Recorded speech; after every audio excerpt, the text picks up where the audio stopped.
poster and catch him offline. Our third speaker is Berat from the APFL in Lausanne. Thank you. Thank you. Is it on? Okay, perfect. Good afternoon. My name is Berat. I'm a PhD student at APFL Switzerland. And today I would like to talk about how we are tackling the sensorimotor mapping, sensorimotor integration in the closed motor control circuits.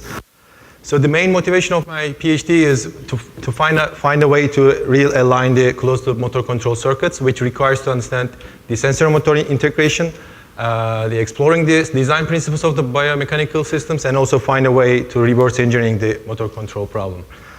So today I would like to focus on the sensorimotor integration. So if you focus on the low-level control of the motor circuits, what we see is that spinal cord is receiving sensors from the muscles, which means it receives the state information such as force and velocity from the muscle spindles and Golgi tendon organs, and then generate the motor activity. So which means we have a function here which takes the state information as these variables. So we don't know this function. So what we need is first identifying the sensory map and also finding out this function. But in order to find this function, we need to come up with a learning rule.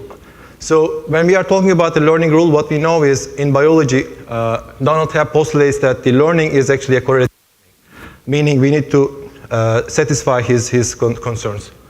So let me try to write down a learning rule for the sensorimotor integration. So I'm writing a function which I don't know, which takes the presynaptic and postsynaptic activity as variables. And since I don't know this function, the easiest trick is opening the titer expansion. When I open the titer expansion, what I see is we have the Hebbian term here. I need to take this part, and also we can take the regularization term in order to avoid the exploitation of the weights. So for the sake of simplicity, imagine that I'm just using a linear model, which means I actually end up with correlation terms in my learning equation. And if I assume that I'm now, after learning, I'm actually at a fixed point, which means I'm actually solving an eigenvalue equation. So if I'm solving an eigenvalue equation, that means actually I'm somehow implementing principal component analysis, which gives me the linear dimensionality reduction. But we know that motor control problems are functional in function space and have nonlinearity. That means I need to find out the principal functions. In order to find out the principal functions, I'm actually, instead of using linear neurons, now turning into the kernel representations. So my kernels are actually representing the activity of the presynaptic and postsynaptic activities. So in this setup, I can even write down a triplet spike timing dependent plasticity, which means I can actually go back and forth between artificial neural network and spiking neural network. So with this learning rule, I can find out the sensorimotor map. But now I want to give you a more general overview of the entire optimization procedure I'm using. So first, I'm solving the motor control problem with optimal control reinforcement learning or any kind of optimization methods, and I'm creating a motor pool. And then I'm using this motor pool for my supervised signal. I can even use kinematic data. Then I'm running an experiment. I'm calling them motor bubbling experiments to find out the motor map while using the kernel-based OS learning rule. And then I have the top level controller, which the role of the top level controller is finding out the descending signal that drives the spinal cord model in order to generate the meaningful voluntary control trajectories. So I tested this methodology in the arm control and the hopping robot, and so far we are happy with the results.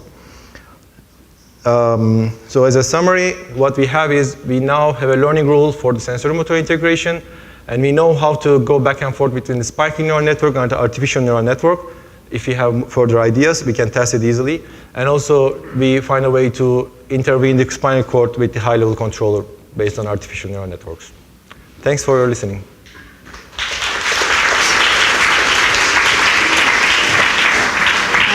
Thank you. That was a lot of information in 5 minutes. We have a minute or so for questions. Would anyone like to ask anything?